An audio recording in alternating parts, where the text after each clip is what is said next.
Hey everybody, welcome back to Elysium. In this video, we're just going to go over the artwork for the 5th edition Malkavian starter deck. And as usual, we're going to start with the youngest. Here we have Megan by Samuel Araya. He is one of my favorite artists of the newer edition. He has this way of making his vampires look very ethereal. And he's sort of done that here, even though this is a younger vampire and supposed to be a little less remarkable. She does look mysterious, and I like that. Does she look like a Malkavian? There's a little bit of craziness in her eyes. Let's get the magnifying glass out here. Her eyes look good. I like the little happy sad tattoo on her shoulder. That's pretty conspicuous. I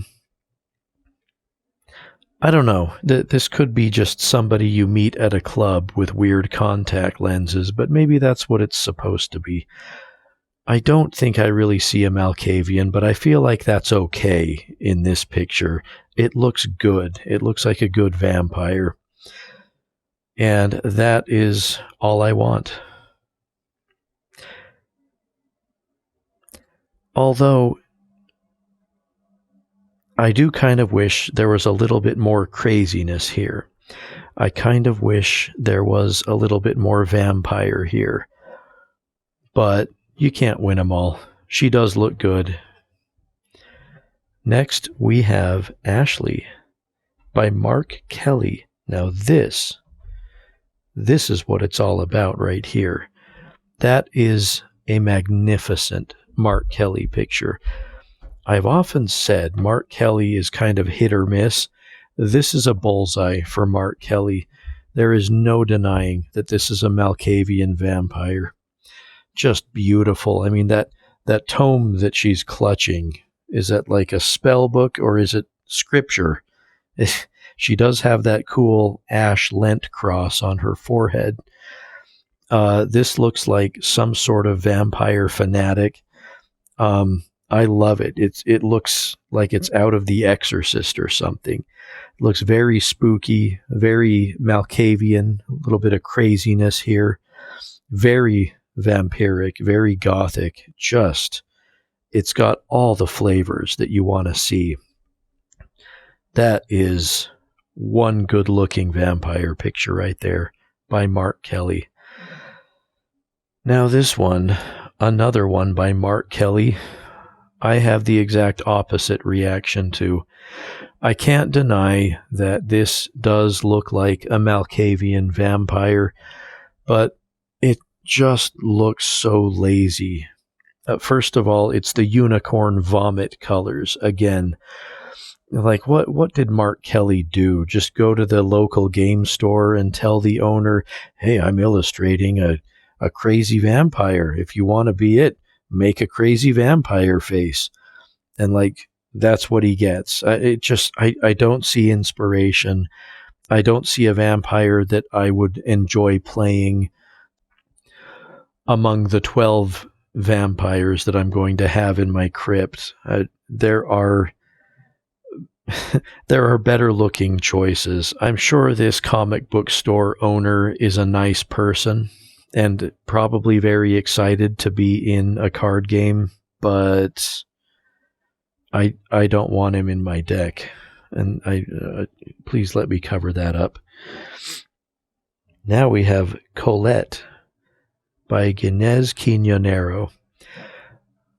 This is another artist I like, and I noticed the style is very similar to Samuel Araya.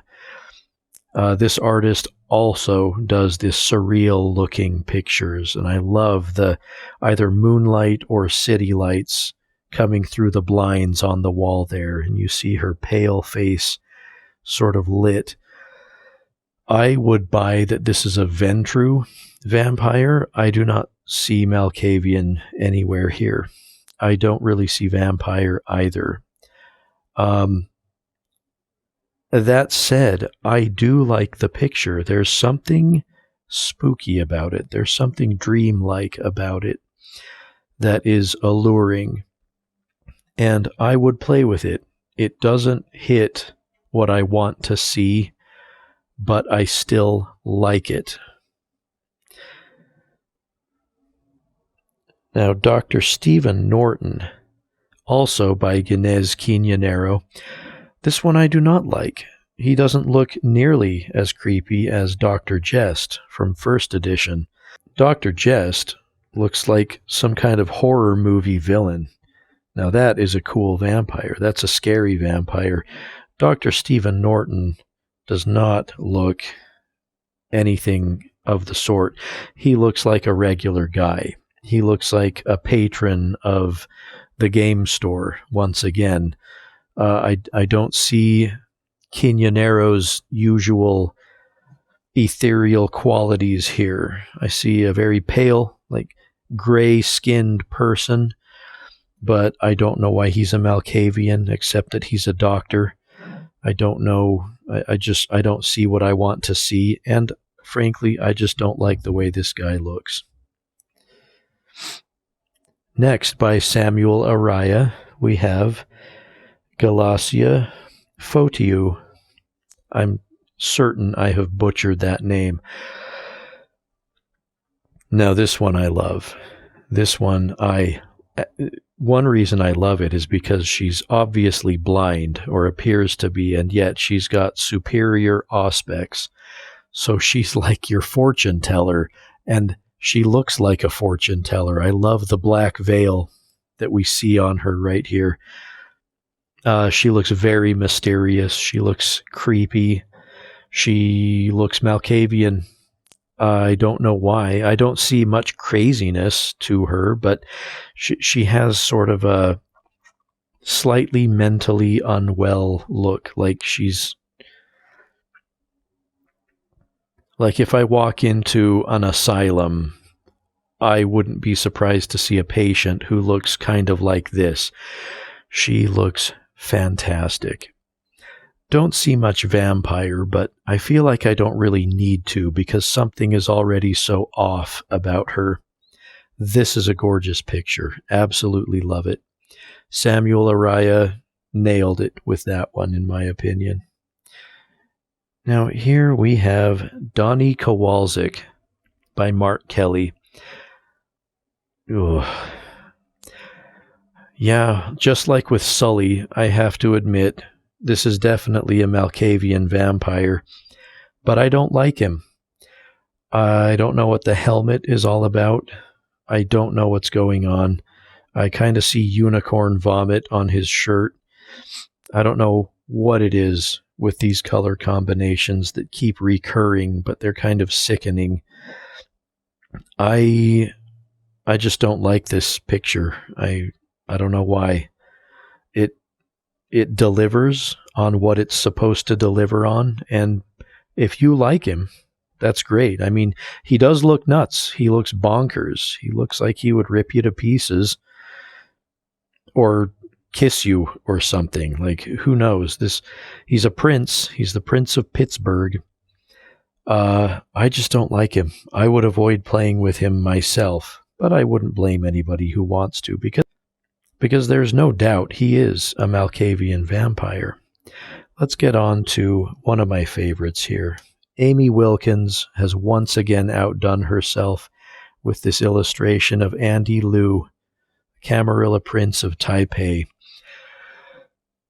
One of the things I just love about this picture is the dreamy, starry-eyed, vacant look on her face. She looks like she is high on something, and yet because she's Malkavian, she's probably not. She's probably just like that all the time.